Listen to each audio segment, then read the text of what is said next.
नमस्ते इन्वेस्टर्स। क्या आपकी नज़र इंडिजिन पर है? अभी हाल ही में कंपनी के शेयर में भारी गिरावट आई है। दिन के हाई से 20% तक गिर गए, वो भी एक मजबूत लिस्टिंग के बाद। अब बहुत से आप सोच रहे होंगे, इसका मेरे इन्वेस्टमेंट पर क्या असर होगा और मुझे आगे क्या करना चाहिए? तो चलिए मिलकर इस मसले को समझते हैं।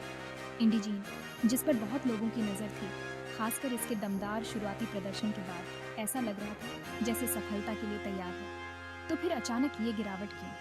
ऐसे बड़े बदलाव पर कई चीजें असर डाल सकती हैं, जैसे मार्केट में उतार चढ़ाव, किसी नई खबर पर इन्वेस्टर्स का रिएक्शन, या फिर बड़ी आर्थिक परिस्थितियां।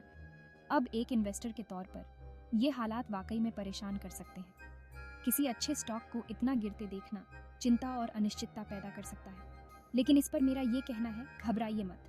तेज गिरावट, खासकर एक मजबूत लिस्टिंग के बाद, मार्केट के अपने आप ठीक होने की प्रक्रिया का हिस्सा हो सकती है। बड़ी तस्वीर पर ध्यान देना जरूरी है। सबसे पहले कंपनी के फंडामेंटल्स के बारे में सोचिए। क्या इंडिजिन में कुछ बुनियादी तौर पर बदला है जो इस गिरावट को सही ठहराए? हाल की खबरों, कमाई की रिपोर्ट्स और कंपनी के किसी भी बयान का विश्लेषण कीजिए।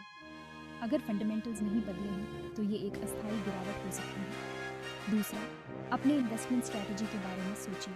क्या आप इसमें लंबे समय के लिए हैं या फिर जल्दी मुनाफे की उम्मीद कर रहे थे?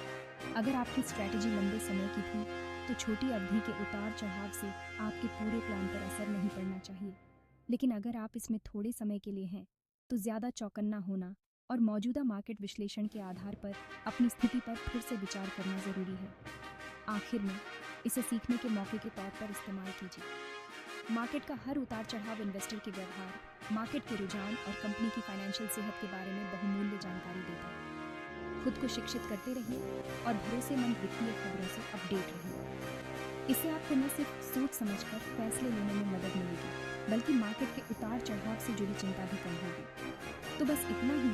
20% की गिरावट भले ही डरावनी लगे, स्टॉक्स की उतार चढ़ाव भरी दुनिया में ये कोई नई बात नहीं है। जानकारी रखिए अपने इन्वेस्टमेंट स्ट्रैटेजी पर